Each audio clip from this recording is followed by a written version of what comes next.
இயேசு கிறிஸ்துவின் நாமத்தினாலே உங்கள் அனைவருக்கும் என்னுடைய வாழ்த்துக்களை தெரிவித்துக் கொள்கிறேன். குடும்ப வாரத்துல 2ஆம் நாள்ல நம்ம என்ன செஞ்சிருக்கிறோம்னா, இந்த கூட்டத்துல கூடி வந்திருக்கிறோம். இங்க ஜூம் நிகழ்ச்சியில கலந்து கொள்ள வந்திருக்கிறவங்க அனைவருக்கும் நான் நன்றியை தெரிவித்துக் கொள்கிறேன். இன்னைக்கு செய்தியினுடைய தலைப்பு என்ன அப்படின்னா, குடும்ப உறவுகள் மீது ஐகளின் தாக்கம். குடும்ப உறவுகள் மீது ஐகளின் தாக்கம். ஐனா இந்த ஐ கிடையாது. English letter I. நம்ம சிறு பிள்ளையா இருக்கும்போது, நம்மளுடைய வீட்ல இருக்கிற தாத்தா, பாட்டியோ அல்லது அப்பா, அம்மாவோ அவங்களுடைய சின்ன வயசுல அவங்க வாழ்ந்த காலங்கள் எப்படி இருந்துச்சு? அவங்க என்னென்ன காரியங்கள் செஞ்சாங்க? அ அவங்க வளர்ந்து வரும்போது என்னென்ன காரியங்கள் மாறி வந்துச்சு அப்படின்றத, அவங்க நமக்கு நெறைய விஷயங்கள் நம்ம சொல்லி கேட்டிருப்போம். நம்மளும் கூட நம்ம சின்ன வயசுல இருந்து பார்க்கும்போது, நெறைய விஷயங்கள் இந்த உலகத்துல மாற்றம் அடைஞ்சிருக்கிறத நம்ம பார்த்திருப்போம். ஆம், உதாரணத்துக்கு எடுத்துப்போமே, அ இப்போ இந்த காலகட்டத்துல நம்ம பார்க்கும்போது, அ அ தொலை தொடர்பு துறை அப்படின்றது இல்லையா? இந்த தொழில்நுட்பம் இதெல்லாம் ரொம்ப அதிகமா வளர்ச்சி அடைஞ்சு வந்திருக்கிறத நம்ம பார்க்க முடியுது. ஆம், எனக்கு தெரிஞ்சு நான் முதல்ல கம்ப்யூட்டர் அப்படின்னு பார்த்தது, பிளாக் அண்ட் ஒயிட் ஸ்கிரீன்ல தான் நான் பார்த்திருக்கேன். அ அதுக்கப்புறம் அ இன்னும் நம்ம இந்த கம்ப்யூட்டரினோட ஹிஸ்டரி அப்படின்னு பார்த்தோம்னா, முதல்ல கண்டுபிடிச்ச கம்ப்யூட்டர் ஒரு ரூம் சைஸ்க்கு அது அவ்வளோ பெரியதா இருந்தது அப்படின்னு சொல்லி நம்ம பார்க்கிறோம். ஆனா, அ நாட்கள் செல்ல செல்ல அது கொஞ்சம் கொஞ்சமா மாற்றம் அடைஞ்சு, கொஞ்சம் கொஞ்சமா முன்னேற்றம் அடைஞ்சு, ஆ என்னாச்சு, நமக்கு அவ்ளோ ரூம் சைஸ்க்கு இருந்த அந்த பெரிய கம்ப்யூட்டர், நம்ம டெஸ்க் அதாவது டேபிள் மேல வைக்கிற ஒரு கம்ப்யூட்டர் சைஸ்க்கு அது சின்னதாய் வந்துச்சு. அதுக்கப்புறம் அது இன்னும் கொஞ்சம் ஆ மெருகேற்றப்பட்டு, நம்மளுடைய மடிக்கணினி அப்படின்னு சொல்ற லேப்டாப்பா அது மாறுச்சு. அப்புறம் இன்னும் கொஞ்ச நாள் போக போக அது ஒரு ஐபேட், அப்புறம் ஐஃபோன், இப்போ நம்மளுடைய வாட்ச் சைஸ்க்கு வாட்ச் அப்படின்ற அளவுக்கு என்ன செஞ்சிருக்கு, இந்த கருவிகள் எல்லாம் அ மாற்றம் அடைஞ்சு வந்திருக்குது அப்படின்றத நம்ம பார்க்கிறோம். ஆ இப்போ நம்ம பார்க்கும்போது இந்த காலத்துல இன்டர்நெட் இல்லாம எந்த ஒரு காரியமும் நம்ம செய்ய முடியாது அப்படின்ற ஒரு நிலைமையில நம்மளுடைய வாழ்க்கை ஓடிட்டு இருக்குது. ஆ எந்த ஒரு நிகழ்ச்சியா இருந்தாலும் சரி, எந்த ஒரு செய்தியா இருந்தாலும் சரி, நம்ம முந்தி எப்படி ஒருத்தர் தொடர்பு கொண்டோம் அப்படின்னு பார்க்கும்போது, கடிதங்கள் மூலமா நம்ம அ தொடர்பு கொண்டோம். அப்புறம் ஃபோன் வந்தது. அதுக்கப்புறம் நம்ம என்ன செஞ்சோம், அந்த தொலைபேசி மூலமா நம்ம தொடர்பு கொண்டோம். ஆனா இப்போ வர காலங்கள்ல அ என்ன ஆகுது, ரொம்ப அ சுலபமா நம்ம எல்லார்கிட்டயும் தொடர்பு கொள்ள முடிய ஒரு வழியில இந்த தொலைத்தொடர்பு அ காரியங்கள்லாம் தொழில்நுட்பம் வளர்ச்சி அடைஞ்சிருக்கு அப்படின்றத நம்மளால பார்க்க முடியும். ஆ இப்போ இன்னும் அதிகமா நம்ம ஒருத்தர்கிட்ட ஒருத்தர் நம்மளுடைய கருத்துக்கள மாத்தி நம்ம பரிமாறிக்கொள்றதுக்கு, ஆ இப்போ நம்ம எல்லாருமே யூஸ் பண்ணிட்டு இருக்கோம் இல்லையா? WhatsApp, Facebook, Instagram, Snapchat இந்த மாதிரி நெறைய காரியங்கள் என்ன செஞ்சுட்டு இருக்குது, வந்துட்டு இருக்குது. எல்கேஜி பிள்ளைய கேட்டா கூட இது தெரியலன்னு சொல்றதுக்கு வாய்ப்பில்ல அப்படின்ற அளவுக்கு இந்த காரியங்கள் எல்லாம் எல்லாருக்கும் ரொம்ப புழக்கத்துல இருக்கு அப்படின்றத நம்ம பார்க்கிறோம். அ ஆராய்ச்சியாளர்கள்லாம் சொல்றாங்க, அ இந்தியாவுல ஒரு நாளைக்கு நம்ம பார்க்கும்போது, ஒரு சராசரியா ஒரு நபர் ஒரு நாளைக்கு 2 மணி நேரம் அந்த இன்டர்நெட்ட வந்து அவங்க பயன்படுத்திட்டு இருக்கிறாங்க அப்படின்றது சொல்றாங்க. இன்னும் ஒரு கணக்கெடுப்பு சொல்லுது, வாலிபர்கள் ஒரு நாளைக்கு அ சராசரியா 9 மணி நேரம் இந்த இன்டர்நெட் சேவைய அவங்க பயன்படுத்துறாங்க அப்படின்னு. இப்போ இருக்கிற காலகட்டத்துல நம்மளுடைய இந்த பயன்பாடு எப்படி இருக்கு அப்படின்னு பார்த்தோம்னா, அ நம்ம இந்த சீன பெருஞ்சுவர் இருக்கு இல்லையா? அத நம்ம என்ன செய்யலாம், 3 தடவ நம்ம ஒவ்வொரு பக்கமும் அதுல நடந்துட்டு வந்துரலாம். அவ்வளவு நேரம் நம்ம என்ன செய்றோம்னா, நம்மளுடைய அ மொபைல் ஃபோன்ல நம்ம இந்த இன்டர்நெட்லயும் நம்ம இந்த காரியங்கள நம்மளுடைய நேரங்கள் எல்லாம் நம்ம செலவிடுறோம் அப்படின்னு சொல்லி சொல்றாங்க. முந்தியெல்லாம் ஸ்கூல்ல போகும்போது பிள்ளைங்களுக்கு அ பள்ளிக்கூடத்துல வச்சே அவங்களுக்கு தேவையான பாடங்கள சொல்லிக் குடுத்துருவாங்க.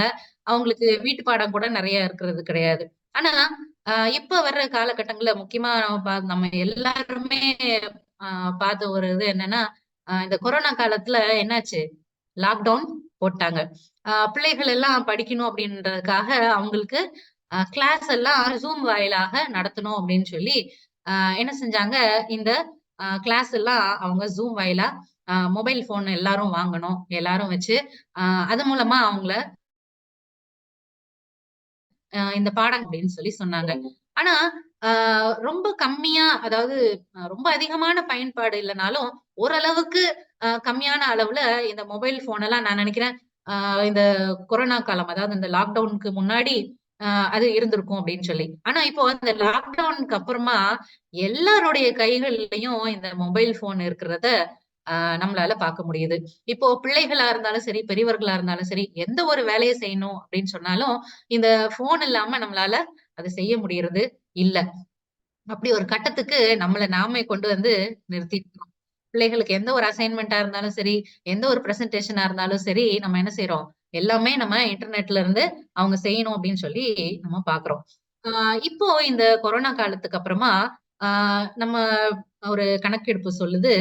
ஆ இந்திய குடும்பங்கள்ல, முக்கியமா இந்திய குடும்பங்கள்ல அதிகப்படியான விவாகரத்துகள் நடக்குது அப்படின்னு சொல்லி சொல்றாங்க. அ ஏன் அப்படின்னு சொல்லி அதுக்கான காரணத்த அவங்க ஆராய்ச்சி செஞ்சு பார்த்தப்போ, கணவனோ, மனைவியோ அல்லது பெற்றோர்கள், பிள்ளைகள் அப்படின்னு சொல்லி சேர்ந்து அவங்க குடும்பமா அவங்களுடைய நேரங்கள செலவிடாம இருக்கிறதுக்கு தான் இது ஒரு முக்கியமான ஆ காரணமா இருக்கும் அப்படின்னு சொல்லி அவங்க ஆராய்ச்சியாளர்கள் சொல்றாங்க. அப்போ ஆ இந்த தொழில்நுட்பம் அதாவது அதனுடைய வளர்ச்சி நம்ம எல்லாரும் ஒருத்தரோட ஒருத்தர் சுலபமா தொடர்பு கொள்ளணும் அப்படிங்கிறதுக்காக தான் அது முதல்ல உருவாக்கப்பட்டுச்சு.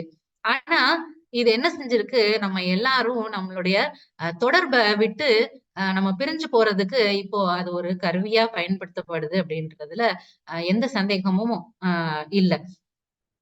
ஆ இப்போ நம்ம பார்த்தோம்னு சொன்னா, ஆம் ஒவ்வொரு அ நாளும் நம்ம இந்த பிள்ளைகளா இருக்கட்டும், பெரியவர்களா இருக்கட்டும், எவ்வளவுக்கு அதிகமா அவங்க இந்த இன்டர்நெட்லயும், இந்த மொபைல் ஃபோன் யூஸ்லயும் அவங்க மூழ்கி இருக்கிறாங்க அப்படின்றத நம்ம பார்க்கிறோம்.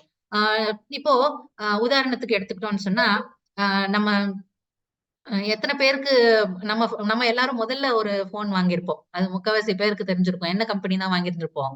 கண்டிப்பா Nokiaவ தான் வாங்கியிருப்போம். Nokia ஃபோன்ல அந்த ஃபோன் ஆன் பண்ண உடனே ஒரு படம், ஒரு மியூசிக்கோட ஒரு படம் வரும். எத்தன பேர் அத கவனிச்சீங்க அப்படின்னு தெரியல. அது என்ன செய்யும்? 2 கைகள் இப்படி வந்து ஒண்ணோட ஒண்ணு தொடுற மாதிரி இருக்கும். அந்த மியூசிக் வந்து அதுல வந்துட்டு என்ன செய்யும்னா, கனெக்டிங் பீப்பிள் அப்படின்னு சொல்லிட்டு வரும். அதாவது மனிதர்கள தொடர்புக்கு கொண்டு வருது அப்படின்னு சொல்லி அந்த மொபைல் ஃபோனுக்கு அது ஒரு அட்வர்டைஸ்மென்ட் மாதிரி அவங்க என்ன செஞ்சிருந்தாங்க, பயன்படுத்திட்டு இருந்தாங்க. ஆனா உண்மையிலேயே நம்ம தொடர்புல இருக்கிறதுக்கு முக்கியமான ஒரு அ ஆரம்பம் எங்க இருந்துச்சு அப்படின்னு சொன்னோம்னா, அத நம்ம வேதத்துல பார்க்க முடியும். ஆ நம்ம எல்லாரும் வேதம் கையில வச்சிருந்தோம்னா, ஆதியாகமம் 2வது அதிகாரம் 18வது வசனத்த நம்ம பார்க்கலாம். இதுல என்ன சொல்லப்பட்டிருக்கு? பின்பு தேவனாகிய கர்த்தர், மனுஷன் தனிமையா இருப்பது நல்லதல்ல, ஏற்ற துணையை அவனுக்கு உண்டாக்குவேன் என்றார். ஆ ஆண்டவருடைய படைப்பு நம்ம எங்க பார்க்கலாம்னா, ஆதியாகமம் 1வது அதிகாரத்துல பார்க்கலாம். அவரு ஒவ்வொரு நாளும் ஒவ்வொரு காரியத்தையும் படைக்கிறாரு. இந்த காரியங்கள எல்லாம் அவர் படைக்கும்போது, அந்த படைப்பினுடைய முடிவுல, அந்த நாள் முடியும்போது, இதெல்லாம் எப்படி இருக்குன்னு சொன்னாரு? மிகவும் நன்றா இருந்தது அப்படின்னு அவரு சொல்றத நம்ம பார்க்கிறோம்.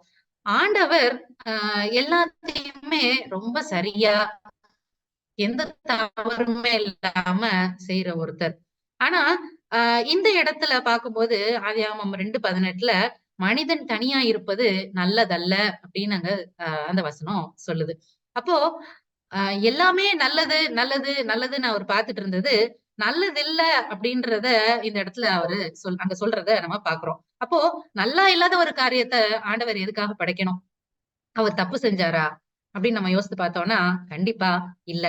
ஆண்டவர் அந்த இடத்துல எது எல்லாத்தையும் விட அதிகமா ஆ நன்மையான ஒரு காரியம்னு நம்ம புரிஞ்சுக்கணும் அப்படின்றதுக்காக தான், இந்த இடத்துல ஒரு குறையோட அவர் என்ன செய்றாரு, ஆ அங்க ஆரம்பிக்கிறாரு.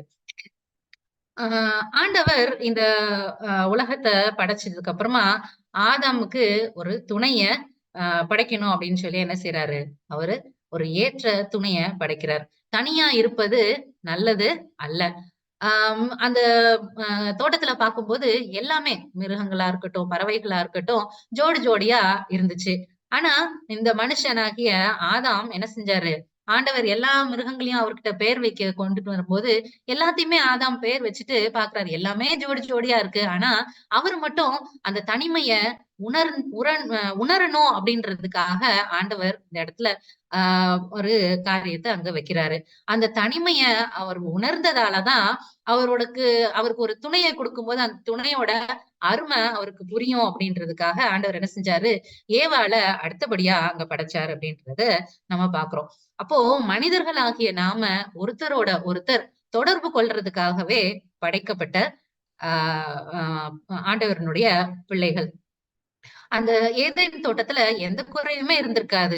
ஆதாமுக்கு தேவையான எல்லாமே இருந்திருக்கும். ஆனா, அந்த இடத்துலயும் அங்க ஏவாள், அதாவது அவளுக்கு ஒரு துணை இல்லாத ஒரு காரியம், அ ஆதாமுக்கு அங்க ஒரு குறையா இருந்துச்சு அப்படின்னு சொல்லி நம்ம பார்க்கிறோம்.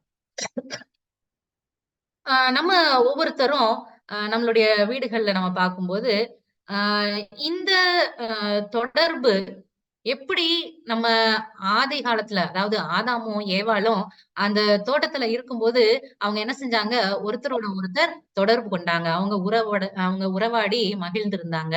ஆ அதுவும் இல்லாம அந்த நாளினுடைய குளிர்ந்த நேரத்துல ஆண்டவர் என்ன செய்றாரு, அவங்கள முகமுகமா சந்திக்கிறதுக்கு அங்க வராரு. அவங்க கூட நேரம் செலவழிக்கிறதுக்காக வரார். ஆ இன்னைக்கு நம்ம எல்லாரும் என்ன செஞ்சுட்டு இருக்கிறோம்? இதே மாதிரி நம்ம குடும்பமா, கணவனோ, மனைவியோ அல்லது பெற்றோர்களோ, பிள்ளைகளோ நம்மளுடைய நேரங்கள செலவழிக்கிறோமா? யோசித்து பாருங்க. கண்டிப்பா இல்ல. அதுக்கு பதிலா நம்ம எல்லாரும் என்ன செய்றோம்? ஒரே வீட்டுக்குள்ள இருந்தாலும், ஆளுக்கு ஒரு மூலையில ஒரு மொபைல் ஃபோன வச்சுட்டு தனித்தனியா நம்ம வாழ்ந்துட்டு இருக்கிறோம். ஆ இந்த மொபைல் ஃபோன்லாம் நம்ம பயன்பாட்டுல பார்க்கும்போது, ஆ இது என்ன செஞ்சிருக்கு, நம்ம அந்த Nokiaல கனெக்டிங் பீப்பிள் அப்படின்னு சொல்லிட்டு வந்த அந்த காரியத்துக்கு அப்படியே நேர் எதிர்மறையா, மனுஷன் அந்த குடும்பத்த என்ன செய்யுது, இந்த ஆ இன்டர்நெட், இந்த மொபைல் ஃபோன் எல்லாம் ஒவ்வொரு பக்கமா பிரிச்சு, அத கொண்டு போய் நிறுத்தியிருக்கு அப்படின்றத நம்ம பார்க்கிறோம். ஆம் இந்த இடத்துல இன்னொன்னு பாருங்க.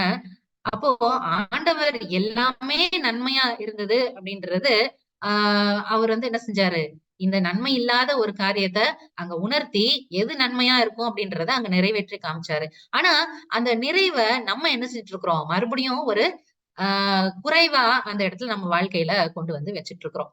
நம்ம எல்லாருமே நம்ம வீடுகள்ல இந்த மொபைல் ஃபோன் யூஸ் பண்றோம். எத்தன பேரு தைரியமா ஆ உங்க ஒவ்வொருத்தருனுடைய மொபைல் ஃபோன உங்க வீட்ல உங்க டேபிள் மேல வச்சுட்டு போவீங்க. நீங்க இல்லாத சமயம். தைரியமா நம்ம வச்சுட்டு போவோமா? கண்டிப்பா இல்ல. அந்த மொபைல் ஃபோன நம்மளால என்ன செய்ய முடியறதில்ல, கீழ வைக்க முடியறதில்ல. ஏன்னா, அந்த நம்ம ஒவ்வொருத்தருனுடைய வாழ்க்கையினுடைய அவ்வளவு ரகசியங்களும் என்ன செய்யுது, அந்த மொபைல் ஃபோன்க்குள்ள இப்ப நம்ம கொண்டு வந்து வச்சிருக்கிறோம். ஆம் நம்ம இந்த உலகத்துல பார்க்கும்போது, கணவன்மார்கள் என்ன செய்றாங்க, அவங்க ஒரு தனி உலகத்துல அவங்களுக்கு தெரிஞ்ச நண்பர்களோட அவங்க நேரத்த செலவழிக்கிறாங்க. இன்னும் மனைவிமார்கள் அவங்க தனி உலகத்துல அவங்களுக்கு தெரிஞ்ச நண்பர்களோட அவங்க நேரத்த செலவழிக்கிறாங்க. இன்னும் நம்முடைய பிள்ளைகள்னு பார்த்தோம்னா, அவங்க இன்னும் ஒரு படி அதுக்கு மேல. அவங்க என்ன செய்றாங்க அப்படின்றத நம்மளால கண்டுபிடிக்க முடியறதில்ல. ஏன்னா, அவங்க ஒரு பேஜ்ல வச்சு பார்த்துட்டு இருப்பாங்க. நம்ம அந்த பக்கம் போன உடனே என்ன செய்வாங்க, அத உடனே மாத்திருவாங்க. அப்போ நம்ம ஒவ்வொருத்தரும் என்ன செஞ்சுட்டு இருக்கிறோம், அ ஒரு குடும்பம் அப்படின்ற ஒரு சூழ்நிலையில இருந்தாலும், தனித்தனியா ஒரு வாழ்க்கைய நம்ம வாழ்ந்துட்டு இருக்கிறோம் அப்படின்றத நம்ம பார்க்க முடியுது. அப்போ அ இந்த தனித்தனியா இந்த கருவிகள வச்சு நம்ம வாழ்க்கையில என்னதான் செஞ்சுட்டு இருக்கிறோம்? எல்லாரும் யோசித்து பாருங்களேன். நம்ம முதல்ல இந்த கருவிகள் பயன்படுத்த ஆரம்பிக்கும்போது, நம்ம மெசேஜ் பண்றதுக்கு ஆரம்பிச்சோம். ஆனா, அது கொஞ்சம் கொஞ்சமா நாள் போக போக கேம்ஸ் விளையாடுறதுக்கு பயன்படுத்தப்பட்டுச்சு. இப்போ என்ன ஆகுது? சாட்டிங். நம்ம ஒருத்தர் ஒருத்தர் ஃபோன் பண்ணி பேசுறத விட, அதிகமா நம்ம என்ன செய்றோம்? மெசேஜ் தான் இல்லையா? டெக்ஸ்ட் பண்ணி நம்ம செய்திகள ஒருத்தர்கிட்ட ஒருத்தர் நம்ம பகிர்ந்துக்கிறோம். அது எவ்வளவு நேரம் போகுது அப்படின்றத நம்மளால உணர்ந்து கொள்ள முடியறதே இல்ல. இது சேட்டிங்கோட மாத்திரம் இல்லாம, இப்போ இன்னும் ஒரு படி மேல போயி டேட்டிங். ஆ அன்றைய அந்த லெவலுக்கு அது போயிருது. டேட்டிங் அப்படின்னு பார்த்தோம்னா, ஒரு ஆணோ, ஒரு பெண்ணோ ஒருத்தரோட ஒருத்தர் பழகுற நேரத்த அவங்க டேட்டிங் அப்படின்னு சொல்றாங்க. அப்போ அ இந்த திரையில நம்ம பார்க்குற முகம் உண்மையிலேயே அவங்களோட முகம் தானா அப்படின்றது நமக்கு தெரியறது கிடையாது. ஆனா, ஆ அது அதனுடைய ஆபத்துக்களும், அதனுடைய விளைவுகளும் தெரிஞ்சிருந்தாலும் நம்ம என்ன செஞ்சுட்டு இருக்கிறோம்? அந்த காரியங்கள்ல நம்ம ஈடுபட்டுட்டு இருக்கிறோம் அப்படின்றதுல நம்ம பார்க்கிறோம். இன்னும் அதுக்கு மேல பார்த்தோம்னா, ஆம் இந்த காரியங்கள் எல்லாம் அ மீட்டிங் சரியா? Meeting, cheating. அதாவது இந்த உலகத்துல நமக்கு ஒரு குடும்பத்துல பார்க்கும்போது கணவன் இருப்பாங்க, மனைவி இருப்பாங்க, பிள்ளைகள் இருப்பாங்க. அ நம்ம பிள்ளைகள் கூட நேரம் செலவழிக்கணும் அப்படின்னு பார்த்தோம்னா, பிள்ளைகள் அது வேணும், இது வேணும், அல்லது ஏதாவது ஒரு காரியத்த நம்மள செய்ய விடாம என்ன செய்வாங்க? தொந்தரவு செய்வாங்க. அப்போ இந்த நேரத்த நம்ம குறைக்கிறதுக்காக நம்ம என்ன செய்றோம்? அவங்கள்கிட்ட இந்த ஃபோன குடுத்து, நம்ம அ அந்த நேரத்த அவங்களுக்கு குடுத்துடுறோம். ஆனா, அவங்க கூட நம்ம நேரம் செலவழிக்கிறதே கிடையாது. அப்போ இந்த தொந்தரவெல்லாம் இருக்கக்கூடாது. நேத்து நம்ம ரொம்ப அழகா போதகர் சொன்னாரு இல்லையா? ஒரு கணவனுக்கும், மனைவிக்கும் உள்ள உரையாடல் எப்படிப்பட்டதா இருக்கும்னு. பெண்கள்னு சொன்னா, அவங்களுக்கு ஒரு வரியில சொல்லி முடிக்க தெரியாது. ஆண்கள்னு சொன்னா வாயவே திறக்க மாட்டாங்க அப்படின்னு. அப்போ நம்ம ஒரு காரியத்த சொல்ல வரோம் அப்படின்னு சொன்னா, அது கணவர்களுக்கு எப்படி இருக்கும்? கண்டிப்பா எரிச்சல் உண்டாக்குற ஒரு காரியமா தான் இருக்கும்.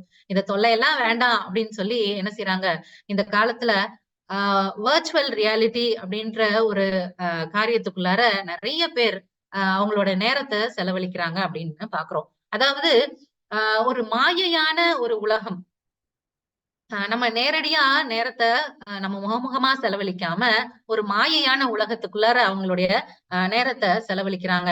அந்த உலகத்துல ஆ இந்த மனிதர்களுக்கு எப்படிப்பட்ட ஒரு மனைவி தேவையோ, அல்லது அந்த பொ பெண்ணுக்கு எப்படிப்பட்ட ஒரு கணவர் தேவையோ, அல்லது இன்னும் என்ன செய்றாங்கன்னா, அவங்க ஒரு குழந்தைய பெற்றெடுத்து, அந்த இடத்துல அவங்க பிள்ளைகள குடும்பம் நடத்துற அளவுக்கு இந்த மாயையான வர்ச்சுவல் ரியாலிட்டி அப்படின்ற ஒரு காரியத்துக்குள்ள அவங்க என்ன செஞ்சுட்டு இருக்கிறாங்கன்னா, அவங்களுடைய நேரத்த செலவழிச்சுட்டு இருக்கிறாங்க. இன்னும் நெறைய பார்க்கும்போது, ஒவ்வொரு குடும்பத்திலயும் ஆ ஒரு நம்பிக்கை இல்லாத ஒரு சூழல் உருவாகுது. கணவன் மனைவிய நம்புறது கிடையாது. மனைவி கணவன நம்புறது கிடையாது. இன்னும் பெற்றோர்கள் பிள்ளைகளையும் நம்புறது கிடையாது. அப்போ அ என்ன செய்யுது, இந்த ஒரு சின்ன சின்ன காரியங்கள் நமக்கு தேவையில்லாத இச்சைகளுக்குள்ளார நம்மள இழுத்துட்டு போயி, தேவையில்லாத பாவங்கள் செய்றதுக்கு நம்மள கொண்டு போய் நிறுத்துது. அப்போ அ இன்னும் பார்க்கும்போது, நம்ம இந்த நேரம் நம்மள தொந்தரவு பண்ணக்கூடாது. அவங்க நேரம் செலவழிக்கணும் அப்படின்னு சொல்லி என்ன செய்றோம், பிள்ளைகளுக்கு ரொம்ப சுலபமா ஒரு சாப்பாடு குடுக்கணுமா, "இந்தா ஃபோன வச்சுக்கோ. ஃபோன பார்த்துட்டு சாப்பிடு. நான் வேலை செய்யணுமா, இந்தா ஃபோன வச்சுக்கோ. நான் வேலை செய்றேன். என்ன தொந்தரவு பண்ணாதன்னு" சொல்லி என்ன செஞ்சுர்றோம், நம்ம கொஞ்சம் கொஞ்சமா அந்த பிள்ளைகளுடைய வாழ்க்கையில இந்த ஃபோன் இல்லாம எதுவுமே செய்ய முடியாது அப்படின்ற ஒரு நிலைமைக்கு நம்ம கொண்டு போய் விட்டுர்றோம். ஆனா ஆராய்ச்சியாளர்கள் சொல்றாங்க, இப்படிப்பட்ட ஒரு சூழ்நிலை வளர்ந்துட்டே வந்துச்சுன்னு சொன்னா, அந்த பிள்ளைகளுக்கு அன்பு காட்டுறது அப்படின்றது என்னன்னே தெரியாம போயிடும். ஏன்னா, அ அந்த பிள்ளைகள் அந்த ஃபோன்லயே பார்த்துட்டு இருக்கும்போது, அவங்க அன்பு அப்படின்ற அந்த உணர்வ பெற்றுக்க முடியாது. இப்போ எனக்கு நம்ம 2 பேர் பேசிட்டு இருக்கும்போது, அ எனக்கு பக்கத்துல உட்கார்ந்து இருக்கிற ஒருத்தருக்கு ஒரு அடிபட்டுருச்சு அப்படின்னு சொன்னா, அவங்க வலிக்குது அப்படின்னு சொல்லுவாங்க. அப்ப நம்ம அவங்க பக்கத்துல இருக்கும்போது, அந்த வலி அப்படின்றத நம்மளால உணர்ந்துக்க முடியும். ஆனா, இவங்க ஃபோன் மூலமா இந்த ஒவ்வொரு நிகழ்ச்சிகளையும் பார்த்துட்டு இருக்கும்போது, ஒருத்தர் அவங்கள சுட்டுக் கொன்னா கூட அதனுடைய வலியினுடைய அந்த உணர்வு பார்க்கிற பிள்ளைகளுக்கு இல்லாம போயிரும். அதனால தான் இப்ப உள்ள காலகட்டங்கள நம்ம பார்க்கிறோம். நெறைய பேர் என்ன செய்றாங்க, கொலை, கொள்ளை, இன்னும் அநேகமான பாலியல் ஆ பிரச்சனைகளுக்குள்ளாக பிள்ளைகள் ரொம்ப பாதிக்கப்படுறத நம்மளால பார்க்க முடியும். இந்த க காரியம் இப்படியே தொடர்ந்து போச்சுன்னு சொன்னா, ஒவ்வொரு பிள்ளைகளும் அதாவது நம்மளுடைய ஜெனரேஷன் இல்லாம அடுத்து வர்ற தலைமுறைகள்ல வருகிற பிள்ளைகள் என்ன செய்வாங்களாம், அவங்க எல்லாம் ரோபோக்கள் மாதிரி எந்த உணர்ச்சியும் இல்லாம அவங்க செய்ய வேண்டியத மாத்திரம் அடுத்தவங்களுக்கு பாதிப்பு இருந்தா என்ன, இல்லன்னா என்ன அப்படின்னு அவங்க அத கண்டுக்காம என்ன செய்வாங்க, அவங்க போயிட்டே இருப்பாங்க அப்படின்னு சொல்லி அவங்க சொல்றாங்க. அப்போ ஆ இந்த ஒரு சூழ்நிலை நம்ம மாத்த வேண்டியது ரொம்ப ரொம்ப அவசியமான ஒண்ணா இருக்குது. அப்போ நமக்கு இந்த வீடுகள்ல பயன்படுத்துறது மாத்திரம் இல்லாம, இந்த ஃபோன் இல்லாம எங்கேயுமே இருக்க முடியாது அப்படின்ற ஒரு சூழ்நிலைக்கு நம்ம போறோம். இன்னும் எல்லாத்துக்கும் மேல கிறிஸ்தவர்கள் அப்படின்னு சொல்ற நாம ரொம்ப என்ன செய்றோம்? சர்வசாதாரணமா ஆலயத்துக்குள்ளரையும் நம்ம மொபைல் ஃபோன யூஸ் பண்றோம். இல்லையா? ஒரு பிரசங்கியாளர் நம்மளுடைய போதகர் அவங்க செய்தி குடுத்துட்டு இருக்கும்போது என்ன செய்றோம்? உள்ள உட்கார்ந்து மெசேஜ் அனுப்பிட்டோ, அல்லது அந்த பிரசங்கம் கேட்க போர் அடிக்குது அப்படின்னு சொல்லிட்டு, நமக்கு தேவையான காரியங்கள அந்த ஃபோன்ல நம்ம நம்மளுடைய சபைகள்லயும் பயன்படுத்துறோம். அ அப்போ அ இந்த காரியங்கள் எல்லாம் பார்க்கும்போது, அ ஏவாள் நமக்கு நல்ல ஒரு எடுத்துக்காட்டா இருக்கிறத பார்க்க முடியுது. ஏவாள ஆண்டவர் என்ன செஞ்சாரு, ஆதாமும் ஏவாளும் ஒண்ணா இருக்கணும் அப்படின்னு சொல்லி தான் அவங்கள அங்க படைச்சு அந்த தோட்டத்துல வச்சாரு. ஆனா, ஏவாள் எப்போ ஆதாம விட்டுட்டு தனியா அந்த தொடர்புல இருந்து அவங்க தனித்து போனாங்களோ, அந்த இடத்துல ஒரு அ தீமையான காரியம் அவங்களுக்கு நடுவுல வர முடிஞ்சத நம்ம பார்க்கிறோம். அப்போ ஆ அந்த தீமையான காரியம் நடுவுல வந்து, மனிதனுக்கும், ஆண்டவருக்கும் உள்ள தொடர்பையுமே அது ஆ பாதிப்புக்கு உள்ளாக்குச்சு அப்படின்றது நம்ம பார்க்க முடியுது. இப்போ இந்த காரியத்த நம்ம பார்க்கும்போது, நம்ம வாழ்க்கையில இதே மாதிரியான நிகழ்ச்சிகள் இல்லையா? நம்ம கணவனோ, மனைவியோ அல்லது பிள்ளைகளோ, பெற்றோர்களோ நம்ம அந்த தொடர்புல இல்லாம தனித்தனியா இருக்கும்போது, ரொம்ப சுலபமா நம்ம என்ன செய்றோம்? பாவத்துக்குள்ளார விழுறத நம்ம பார்க்க முடியுது. அப்போ ஒவ்வொருத்தருக்கும் இடையில அதிகமான அக்கிரமங்களும், அதிகமான பாவங்களும் அந்த இடைவெளிய பெரிசாக்கிட்டே போது. ஏசாயா 59:2 சொல்லுது, "உங்கள் அக்கிரமங்களே உங்களுக்கு உங்களுக்கும் உங்கள் தேவனுக்கும் நடுவாக பிரிவினையை உண்டாக்குகிறது." எது பிரிவினை உண்டாக்குது? உங்கள் அக்கிரமங்கள். அப்போ நம்ம ஆண்டவருக்கும் நமக்கும் இருக்கிற உறவ நம்ம என்ன செஞ்சுட்டு இருக்கிறோம்? நம்மளுடைய பாவங்கள்னால நம்ம அத கூட்டிக்கிட்டே ஆனா ஆண்டவர் நம்ம கூட உறவாடணும் அப்படின்றதுக்காக தான் ஆதாமையும், ஏவாளையும் அந்த தோட்டத்துல படைச்சு வச்சாரு. இந்த இடத்துல பார்க்கும்போது, ஆம் ஏவாள் கிட்ட இந்த சர்ப்பமானது என்ன செய்யுது? ரொம்ப அழகா அந்த மரத்துல இருந்து பேச ஆரம்பிக்குது. ஆ இந்த மரத்துல இருந்து பேசும்போது, ரொம்ப வினோதமான ஒரு காட்சியா இருக்குது. ஏன்னா, எந்த மிருகமோ, பறவையோ அந்த தோட்டத்துல பேசல. ஆனா, இங்க என்ன செய்யுது? இந்த சர்ப்பமானது பேசுது. நம்ம இந்த அ இன்டர்நெட்ல நம்ம பார்க்கும்போது, சிறு பிள்ளைகளுக்கு நெறைய வீடியோக்கள் போடுறோம் இல்லையா? அதுல வர்றதெல்லாம் என்னது? முக்கியமா பார்க்கும்போது மிருகங்கள், பறவைகள் தான் வருது. ஆனா, இதெல்லாம் என்ன செய்யுது?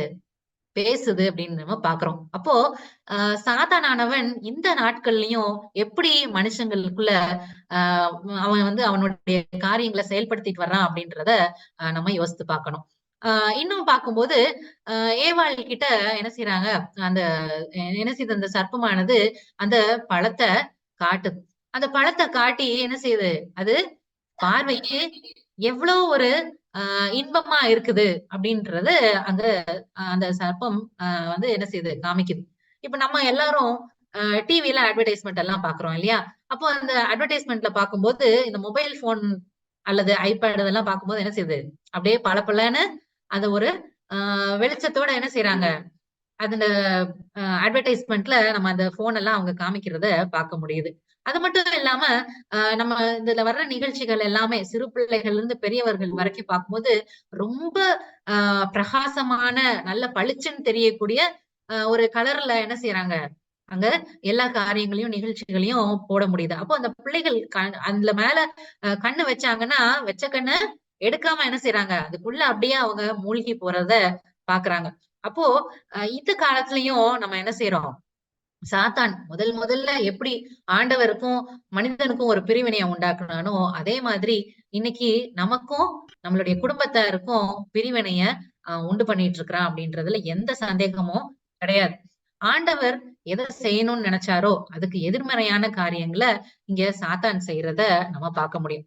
ஆ நம்மல நெறைய பேரு Facebookலலாம் அக்கவுண்ட் வச்சிருப்போம். ஆ இதுல இன்னும் பார்த்தோம்னு சொன்னா, ஒவ்வொருத்தருடைய ஃப்ரெண்ட் லிஸ்ட் அப்படின்னு பார்க்கும்போது, அது ஆயிரக்கணக்குல இருக்கும்.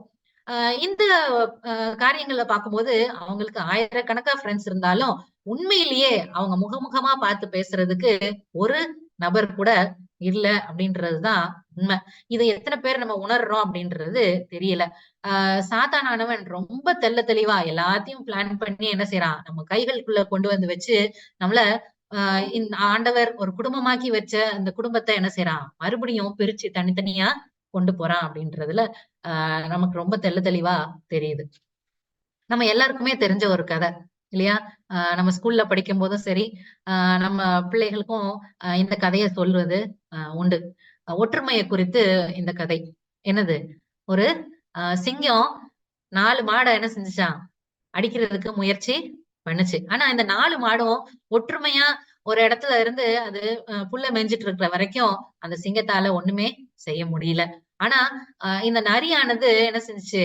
தந்திரமா வந்து சிங்கத்துக்கிட்ட இந்த மாடுகள் எல்லாம் தனித்தனியா நம்ம பிரிச்சாதான் என்ன செய்ய முடியும்? அடிச்சு புசிக்க முடியும் அப்படின்னு சொல்லி ஒரு ஐடியா குடுக்குது.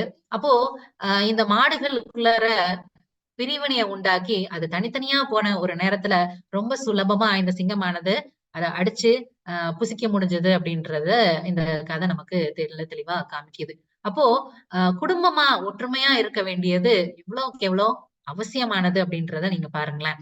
இப்போ இந்த மாதிரியான தொழில்நுட்ப கருவிகளுக்குள்ளார நம்மளுடைய நேரத்த செலவழிக்கும்போது, நமக்குள்ள நெறைய மாற்றங்கள் நடைபெறுது. இப்போ ஒரு அ போதை மருந்துக்கு அடிமையான ஒருத்தரோ, அல்லது மதுபானத்துக்கு அடிமையான ஒருத்தரோ, அல்லது புகைப்பழக்கத்துக்கு அடிமையான ஒருத்தரோ இருக்கிறாங்கன்னு வச்சுப்போமே. அவங்க என்ன செய்வாங்கன்னா, முதல் நாள் எடுத்த உடனே அவங்க பாட்டிலா குடிக்கிறது கிடையாது. அல்லது பாக்கெட்டா அவங்க சிகரெட் பிடிக்கிறது கிடையாது. முதல்ல என்ன செய்வாங்க?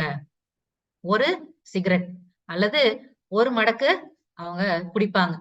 அதே இது அந்த காரியம் அவங்க என்ன செய்யும்? மறுபடியுமா அத செய்ய சொல்லி அ தூண்டும். இப்போ அ கொஞ்சம் கொஞ்சமா அவங்க என்ன செய்றாங்க, இந்த காரியங்கள் அவங்களுடைய ரத்தத்துக்குள்ள போகும்போது, அவங்க உடல் என்ன செய்யுதுன்னா, டோப்பமைன் அப்படின்னு ஒரு ஆ சுரந்து ஒரு ஒரு சுரப்பி என்ன செய்யுது அங்க சுரப்புது. அப்போ இது சுரந்து வரும்போது, அவங்களுக்குள்ளார ஒரு இன்பமான ஒரு மன சமாதானமும், ஒரு சந்தோஷமும், ஒரு மனரம்யமான ஒரு ஃபீலிங் அவங்களுடைய மனசுல ஏற்படுமாம். அவங்களுடைய மூளைக்கு இது ஒரு இன்பமான ஒரு சூழல் அப்படின்னு சொல்லி, இந்த காரியங்கள் எல்லாம் அவங்களுக்கு உணர வைக்கும் அப்படின்னு சொல்லி சொல்றாங்க. அப்போ அ இதே மாதிரி என்ன செய்யுது? நம்ம அவங்க கொஞ்சம் கொஞ்சமா இந்த பழக்கத்துக்குள்ளார அவங்க மூழ்கி முழு நேர ஒரு போதை மருந்துக்கு அடிமையானவங்களாகவோ, அல்லது முழுமையான ஒரு குடிகாரராகவோ, அல்லது முழுமையான ஒரு பழக்கத்துக்கு ஒரு செயின் ஸ்மோக்கராகவோ அவங்க முடிவுல கொண்டு போய் நிறுத்துறத நம்ம பார்க்க முடியும். நம்ம வீடுகள்ல எடுத்துக்கோங்களேன். ஒரு கணவனா இருக்கலாம். ஒரு எக்ஸாம்பிள்க்காக சொல்றேன். ஒரு கணவனா இருக்கலாம், அல்லது மனைவியா இருக்கலாம், என் பிள்ளைகளா கூட இருக்கலாம். அவங்க வேலை செய்ற இடங்கள்லாம் இருக்கலாம். அல்லது படிக்கிற இடங்கள்லாம் இருக்கலாம். அவங்களுக்கு முதல்ல இந்த ஃபோன்ல நண்பர்கள் மூலமா ஒரு ஆபாசமான ஒரு படம் அவங்க பார்க்குறாங்கன்னு வச்சுப்போமே, ஒரு புகைப்படம். அந்த புகைப்படத்த வந்து பார்க்கும்போது, அவங்க துணியோட போட்டிருப்பாங்க. ஏன் இப்படி பேசுறாங்கன்னு நெனைக்காதீங்க. இந்த காலத்துல சிறு பிள்ளைங்களா இருந்தாலும் சரி, பெரியவங்களா இருந்தாலும் சரி, யாரும் விதிவிலக்கு கிடையாது. கண்டிப்பா இந்த நிகழ்ச்சிகள் எல்லா வீடுகள்லயும் நடந்துட்டு இருக்கு. அப்போ இதிலிருந்து நம்மள பாதுகாக்கணும். நம்ம குடும்பத்த பாதுகாக்கணும் அப்படின்னு சொன்னா, நம்ம கண்டிப்பா இந்த காரியங்கள பத்தி நம்ம வெளிப்படையா பேச வேண்டியது அவசியமா இருக்குது. அப்போ முதல் நாள் இந்த காரியம் அவங்களுக்கு அறிமுகமாகும்போது, துணியோட ஒரு ஆபாசமான ஒரு காட்சிய அவங்க பார்க்கறதுக்கு நேரிடலாம். அப்போ அ அத பார்க்கும்போது அவங்களுக்கு ரொம்ப சந்தோஷமா இருக்கும். அதுக்கப்புறம் என்ன இருக்கு? அந்த துணிக்குள்ள என்ன இருக்கு? அப்படின்னு பார்க்கறதுக்கு ஒரு ஆர்வம் அவங்க மனசுக்குள்ள தூண்டப்படும். அப்போ அடுத்த நாள் என்ன செய்வாங்க? துணி இல்லாத ஒரு ஆபாசமான ஒரு புகைப்படத்த பார்க்கணும் அப்படின்ற அந்த ஆர்வத்தோட அவங்க ஒரு படி முன்னேறி செல்வாங்க.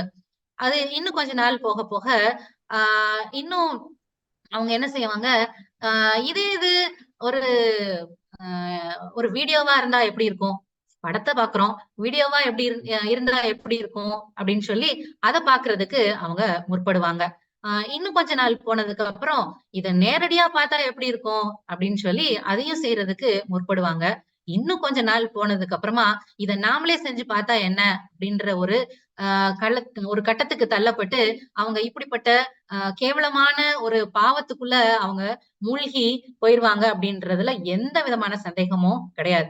சாத்தானானவன் இப்படிதான் சின்ன சின்ன விஷயங்கள்ல நம்ம நம்மள என்ன செய்வான்னா, பாவத்துக்குள்ளார இழுத்து கொண்டு போறான் அப்படின்றத நம்ம பார்க்கலாம். நேரடியா வந்து நீ பாவம் செய்யு அப்படின்னு சொல்லி சாத்தான் நம்மள கூப்பிடுறதே கிடையாது. இப்படி சின்ன சின்ன விஷயங்கள், ஒரு சின்ன ஆரம்பம் தான். அவன் என்ன செய்வான்? எப்படியாவது நம்மள இதுல எவ்வளவு அழகா இருக்கு. உன் கண்களுக்கு அது பார்க்கறதுக்கு எவ்வளவு ரம்யமா இருக்கு அப்படின்னு சொல்லி ஏவாள் கிட்ட சொன்ன மாதிரியே, நம்ம கண்களுக்கு முன்னாடி இந்த மொபைல் போன்லயோ, ஐபேட்லயோ, வாட்ச்லயோ கொண்டு வந்து எல்லாத்தையும் நிறுத்தி, "நீ பாரு" அப்படின்னு சொல்லி நமக்கு முன்னாடி கொண்டு வந்து இத செய்றான்.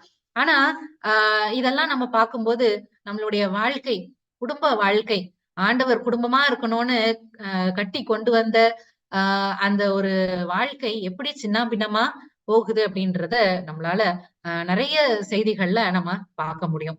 அ இன்னும் நம்ம பார்க்கும்போது, அ இந்த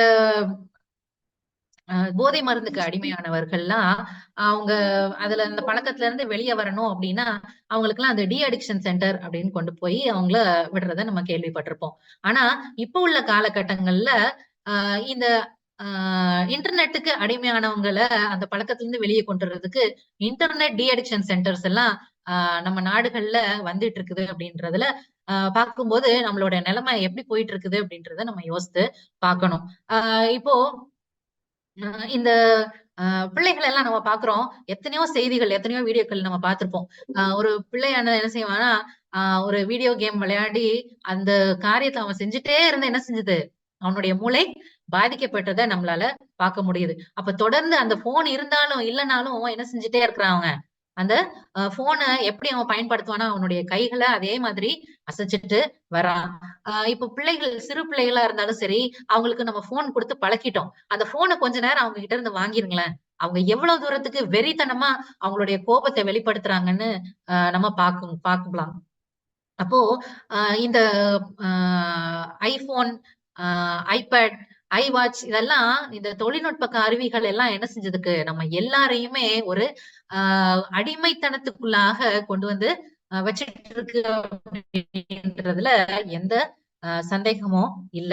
இப்போ ஆ ஆதாமும், ஏவாளும் அந்த ஏதேன் தோட்டத்துல இருந்தப்போ, இந்த தொடர்ப விட்டு அவங்க பிரிஞ்சு போனதுனால, அவங்க எவ்வளோ பாடுகள அனுபவிக்க ஆரம்பிச்சாங்க அப்படின்றத நம்ம பார்க்கிறோம். இதனால தான் சுகவீனங்கள் வந்துச்சு. இதனால தான் பலவீனங்கள் வந்துச்சு. இதனால தான் சண்டைகள், சச்சரவுகள், குடும்பத்துல பிளவுகள், இன்னும் ஏன் பெண்கள் எல்லாம் ரொம்ப கஷ்டப்படுற ஆ டெலிவரி பெயின் இல்லையா? அந்த குழந்தை பேறுன்னு கூட அவங்க அனுபவிக்கிற அந்த வலி, இன்னும் மரணம் கூட இந்த தொடர்புல இருந்து அவங்க பிரிஞ்சு போனதுனால தான் அப்படின்னு நம்ம யோசிக்கும்போது, அது ஒரு ஆ நம்ம யோசித்து பார்க்க வேண்டிய ஒரு காரியமா இருக்குது. அப்போ ஆண்டவர் நம்மள எல்லாம் என்ன செஞ்சிருக்கிறாரு? எதுக்காக படைச்சிருக்கிறாரு? தொடர்புல இருக்கணும் அப்படின்றதுக்காக தான் படைச்சிருக்கிறாரு.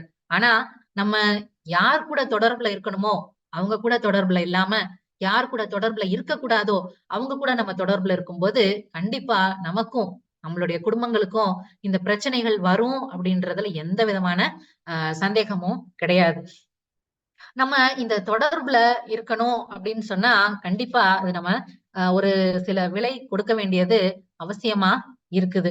அப்போ அ இந்த மாதிரியான தொழில்நுட்ப கருவிகள்ல இருந்து நம்ம என்ன செய்யணும்? கண்டிப்பா நம்ம மீண்டு அந்த அடிமைத்தனத்துல இருந்து மீண்டு வர வேண்டியது ரொம்ப, ரொம்ப அவசியமான ஒண்ணா இருக்குது.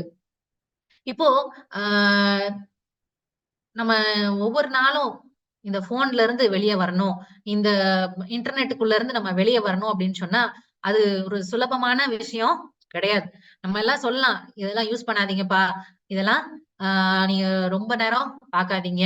இதுக்குள்ளேயே இருக்காதீங்க" அப்படின்னு நம்ம சுலபமா சொல்லிற முடியும். நெறைய ஆபத்துக்கள் இருக்கு. நெறைய விளைவுகள் இருக்கு. நெறைய தீமைகள் இருக்கு அப்படின்றதையும் நம்ம சுலபமா சொல்லிற முடியும். ஆனா, இதுல இருந்து நம்மளால அவ்ளோ சுலபமா வெளிய வர முடியாது. அந்த ஃபோன கொஞ்ச நேரம் அங்க வையுங்களேன். ஒரு வீட்ல ஒரு ஸ்விட்ச் போட்டா கூட நமக்கு என்ன செய்யும்? அந்த ஃபோன்ல ஏதோ மெசேஜ் வந்த மாதிரி நமக்கு தோணும். உடனே அந்த ஃபோன எடுத்து பார்ப்போம். வேற எங்கேயாவது ஒரு ஃபோன் அடிச்சா கூட என்ன செய்றோம்? நம்ம ஃபோன் தான் அடிக்குதான்னு சொல்லி என்ன செய்றோம்? எடுத்து பார்ப்போம். இன்னும் ஒரு சிலர் இருக்கிறாங்க. ஃபோன் அடிக்கவே இல்லனாலும் என் ஃபோன் அடிக்கிற மாதிரி இருக்கே! அப்படின்னு அவங்க என்ன செய்றாங்க? அந்த ஃபோனுக்குள்ளேயே அவங்களுடைய நினைவு முழுவதுமா அந்த ஃபோன்லயும், அதுல வர்ற செய்திகள்லயும், அ அதுல வர அ ஃபோன் கால்க்காகவுமே தான் என்ன செய்யுது? அது முழுவதுமா அ அதிலேயே தான் அவங்களுடைய எண்ணங்கள் எல்லாம் அ முழுவதுமா அடங்கி போயிருக்குது அப்படின்றத நம்ம பார்க்க முடியுது. அப்போ நம்ம என்ன செய்யணும்? இந்த மாதிரி காரியங்கள்ல இருந்து வெளிய வரணும் அப்படின்னு சொன்னா, முதல் காரியம், ஆண்டவர் கூட நம்மளுடைய தொடர்ப நம்ம அதிகப்படுத்திக்கிறதுக்காக நம்ம முயற்சிகள எடுக்கணும். ஆண்டவர் என்ன செஞ்சாரு? இந்த உலகத்த நம்ம எல்லாரும் சந்தோஷமா இருக்கணும்னு படைச்சார். இல்லையா? அதனால தான் எல்லாத்தையும் படைச்சு, எல்லாமே மனிதனுக்கு ஆ சௌகரியமான ஒரு இடமா இருக்கும் அப்படின்னு எல்லாமே முன்கூட்டி படைச்சு, கடைசியா என்ன செய்றாரு? அவரு மனுஷன படைக்கிறார். அவனுக்கு தேவையான எல்லாமே இருக்கணும் அப்படின்னு சொல்லி. அப்போ அ பாவத்தின் மூலமா, அதனுடைய பாதிப்புகள் மூலமா இந்த நாட்கள்ல நம்ம பார்க்கிற இந்த உலகமானது நெறைய மாற்றங்கள சந்திச்சிருக்கலாம். ஆனா, ஆண்டவர் நமக்காக படைச்ச இந்த உலகத்துல இன்னும் அவருடைய அன்ப வெளிக்காட்டுற நெறைய விஷயங்கள் இருக்குது. இயற்கைய நோக்கி போங்க. குடும்பமா என்ன செய்யலாம்? நம்ம இந்த மாதிரியான கருவிகள்ட்ட இருந்து நேரத்த நம்ம ஒதுக்குறதுக்காக என்ன செய்யலாம்? குடும்பமா நம்ம வெளிய போகலாம்.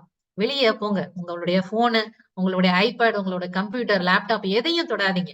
எல்லாத்தையும் ஒரு கொஞ்ச நேரம் ஒதுக்கி வச்சுட்டு என்ன செய்யலாம்? நம்ம குடும்பமா இயற்கைய நோக்கி போகலாம். அங்க நம்ம பார்க்குற ஒவ்வொரு காரியங்களும் ஆண்டவருடைய அன்ப நமக்கு வெளிப்படுத்தி காமிக்குது. எலன் ஜி ஒயிட் அம்மையாரும் சொல்றாங்க, நம்ம ஒவ்வொரு காரியமும் அந்த இயற்கையில நம்ம பார்க்குற ஒவ்வொரு சின்ன சின்ன விஷயமா இருந்தாலும், ஆண்டவரோட அன்ப அது ரொம்ப அழகா தெள்ளத் தெளிவா நமக்கு விளக்கி காமிக்குது. ஆண்டவர் இத எவ்வளோ அழகா படைச்சிருக்காரு. இதுக்கு தேவையான எந்த ஒரு சூழ்நிலையா இருந்தாலும் அத உருவாக்கி, அதாவது எவ்வளோ அருமையா படைச்சிருக்காரு அப்படின்னு, அ அங்க நம்ம பார்க்க முடியும்னு சொல்றாங்க. அப்போ இதெல்லாம் நம்மளுடைய பிள்ளைகளுக்கு நம்ம சொல்லிக் கொடுக்க வேண்டியது அவசியமா இருக்குது. நம்ம சின்ன பிள்ளைங்களா இருக்கும்போது, நம்ம எல்லார்ட்டயும் கேட்பாங்க ஒரு கேள்வி. நம்ம ஸ்கூல்ல படிச்சாலும் சரி, வேலைக்கு போறதுக்கு முன்னாடி, "உங்களோட ஹாபி எல்லாம் என்ன சொல்லுங்க?" அப்படின்னு சொல்லி கேட்பாங்க. நம்ம எல்லாரும் ஒரு பெரிய லிஸ்ட் போடுவோம். இல்லையா? படம் வரையறது, ஆ பேசுறது, கதை எழுதுறது, பாட்டு பாடுறது, புஸ்தகம் வாசிக்கிறது, இன்னும் என்னது அ கற்கள் விதவிதமான கற்கள் கலெக்ட் பண்றது, ஸ்டாம்ப் கலெக்ட் பண்றது, காயின் கலெக்ட் பண்றது இப்படின்னு பெரிய பட்டியல் இருக்கும் ஒவ்வொருத்தருக்கும். ஆனா, இப்போ ஒவ்வொருத்தரோட பிள்ளைங்களையும் கூப்பிட்டு, "உங்களுடைய ஹாபி என்னன்னு?" கேட்டு பாருங்களேன். அந்த பிள்ளைங்களுக்கு ஹாபியா? அப்படின்னா என்னன்னு கேட்பாங்க. அப்போ இந்த வீடுகள்ல நம்மளுடைய குடும்பங்கள்ல இப்படி ஒரு மாற்றத்த கொண்டு வந்து மாற்றம் ஏற்பட்டதுக்கு யார் காரணம்? நம்ம தான் இல்லையா? நம்ம நம்ம ஒரு எந்த ஒரு சூழ்நிலையில நம்ம வளர்ந்து வந்தோமோ, நம்ம பிள்ளைகளுக்கு நம்ம வாழ்க்கைய நம்ம சொல்றோம் இல்லையா? சின்ன பிள்ளைகளா இருக்கும்போது நாங்க எல்லாம் இங்க விளையாடுவோம், அங்க விளையாடுவோம், அப்படி விளையாடுவோம், வெளிய போய் விளையாடுவோம், மண்ல விழுந்து விளையாடுவோம்ன்னு. ஆனா இப்போ நம்ம என்ன செய்றோம்? நம்ம பிள்ளைகளுக்கு இதெல்லாம் எதுவுமே நம்ம குடுக்குறதே கிடையாது. கையில ஒரு ஃபோன குடுத்து உட்கார வச்சுடுறோம். அப்போ அப்படி ஒரு ஒரு சூழ்நிலைய நம்ம உண்டாக்காம அவங்களுக்கு வச்சோம்ன்னு சொன்னா, எப்படி அவங்க இத விட்டு வெளிய வர முடியும்?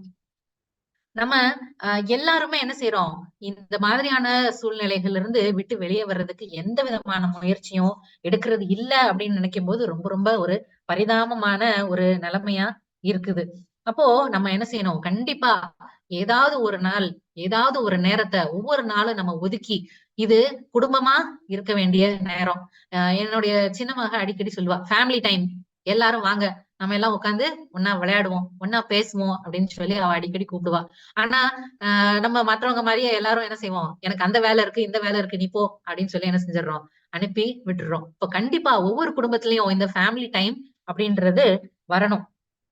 ஆண்டவர் என்ன செய்றாரு? நமக்கு நம்ம அவர் கூட தொடர்புல இருக்கணும் அப்படின்னு தான் இந்த உலகத்துல நம்மள படைச்சார். ஆனா பாவத்தின் சம்பளமாகிய இந்த மரணம் என்ன செஞ்சது? நம்மள ஆ அவர்கிட்ட இருந்து அதிகமா பிரிச்சு கொண்டு போச்சு. ஆனாலும் அவர் என்ன செஞ்சாரு? அப்படியே விட்டுறல இல்லையா? அவருடைய ஒரே குமாரன் என்ன செஞ்சாரு? இந்த உலகத்துக்கு அனுப்பி, நமக்காக அந்த அவருடைய உயிர குடுத்து, மறுபடியும் அந்த உறவ மீட்டெடுக்கணும் அப்படின்னு சொல்லி அவருடைய உயிர அங்க தியாகம் செஞ்சார். இப்படி ஒரு சூழ்நிலை இருக்கும்போது, மறுபடியும் அவருடைய 2வது வருகையில நம்ம எல்லாரும் குடும்பமா அவர சந்திக்கணும் அப்படின்னு அவரு ரொம்ப ரொம்ப ஆசைப்படுறாரு. அப்போ ஆண்டவருடைய அன்ப நம்ம எப்படி ருசி பார்க்க முடியும்? 1 கொரிந்தியர் ஆ 13வது அதிகாரத்துல நம்ம பார்க்கிறோம். அ இப்பொழுது கண்ணாடியிலே நிழலாட்டமாய் பார்க்கிறோம். இல்லையா? ஆ அப்போ நம்ம என்ன செய்றோம்? நம்ம ஒவ்வொருத்தரையும் முகமுகமா நம்ம பார்த்து பேசிக்கிறது இல்ல. கண்ணாடியில நிழலாட்டம் மாதிரி தான் நம்ம பார்த்து பேசிட்டு இருக்கிறோம். ஆனா, ஆண்டவர் வரும்பொழுது மறுபடியும் என்ன செய்ய போறோம்? முகமுகமா அவர சந்திக்க போறோம். அப்போ இந்த உலகத்துல நம்ம மறுபடியும் ஆண்டவர் ஏற்படுத்தின அந்த தொடர்போட நம்ம அவர சந்திக்கிறதுக்கு ஆயத்தமாகணும் அப்படின்னு சொன்னா, இந்த iPad, ஐபோன், வாட்ச் அப்படின்ற இந்த எல்லாத்தையும் என்ன செஞ்சிடணும் ஒரு பக்கம் ஒதுக்கிட்டு ஆண்டவராகிய இயேசு கிறிஸ்துவ தேடி போக வேண்டியது ரொம்ப ரொம்ப அவசியமா இருக்கு. யாத்திராகமம் 3வது அதிகாரம் 14வது வசனத்தை சொல்லுது, அதற்கு தேவன் இருக்கிறவராகவே இருக்கிறேன் என்று மோசேயுடன் சொல்றாரு. இந்த வசனத்தை நம்ம இங்கிலீஷ்ல வாசித்தோம்னு சொன்னா, and God said unto Moses, I am that I am. தேவன் என்ன செய்யறாரு? இருக்கிறவராகவே இருக்கிறேன் அப்படின்னு சொல்றார். அப்போ நம்ம இந்த ஐபேட், ஐபோன், வாட்ச் அப்படிங்கிற அந்த ஐக்கள் எல்லாம் ஒரு பக்கம் ஒதுக்கிட்டு ஐ ஆம் தட் ஐ ஆம் அப்படிங்கிற அந்த ஆண்டவரை நோக்கி நம்மளுடைய தொடர்பை நம்ம கொண்டு போனோம்னு சொன்னா கண்டிப்பா அவர் வரும்போது அந்த பரலோக ராஜ்யத்துல ஒருத்தரும் தவறி போகாம குடும்பமா என்ன செய்ய முடியும்? அங்க அவரை சந்திக்க முடியும். முகமுகமா சந்திக்க முடியும். அப்போ அவரை சந்திக்கிறதும் சந்திக்காம போறதும் நம்ம ஒவ்வொருத்தருடைய கைகள்ல இருக்கு. ஏன் கைகள்ல இருக்குன்னு சொல்றேன்னா, இந்த மொபைல் போன் எங்கதான் வச்சிருக்கிறோம்? நம்ம கைகள்லயே தான் வச்சுட்டு இருக்கிறோம். அப்போ நம்ம செய்ய வேண்டிய காரியங்களை சரியானபடி செய்வோம். ஆண்டவருடைய வருகையில ஒருவரும் விட்டு போகாம குடும்பமா அவரை சந்திக்கிறதுக்கு ஆயத்தப்படுவோம். தேவன் நம்ம ஒவ்வொருவரையும் ஆசீர்வதிப்பாரார். ஆமென்.